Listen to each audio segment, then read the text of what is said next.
ហើយឥឡូវនៅរាជធានីភ្នំពេញនេះខ្ញុំឲ្យរៀបចំនៅកន្លែង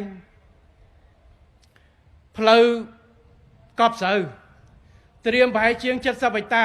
ដើម្បីធ្វើសួនសាធារណៈឲ្យអ្នកក្រុងភ្នំពេញដើម្បីធ្វើតែម្ដង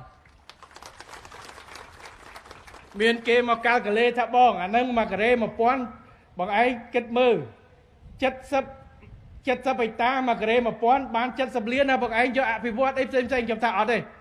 អភិវឌ្ឍផ្សេងកន្លែងផ្សេងតែកន្លែងនេះយើងទុក70ហិកតាយកធ្វើសួនសាធារណៈទុកឲ្យអ្នករាជធានីភ្នំពេញបាទថ្ងៃក្រោយទៅលេងនោះក៏បានស្អីក៏បានហើយយើងរៀបចំមានកន្លែង picnic កន្លែងអីគាត់ទៅជួនកាលកន្លែងរៀបចំក្រុងរៀបចំ concert ថ្ងៃសៅរ៍ថ្ងៃអាទិត្យដូចនៅនេះមាននៅនោះទៀតចឹងរៀបចំសប្បាយឥឡូវឯកឧត្តមគង់ស្រេងកំពុងតែដាក់ដាំដើមឈើរាប់ពាន់ដើមឥឡូវនេះខ្ញុំថាបដោះទៅទីទៀតយើងនឹងរៀបឲ្យព្រោះទៅថ្ងៃក្រោយកណ្ដាលក្រុងធំត្រូវតែមានទីលានទីធ្លាទូលំទូលាយសម្រាប់សាធារណៈជូនប្រជាពលរដ្ឋរបស់យើងបាទ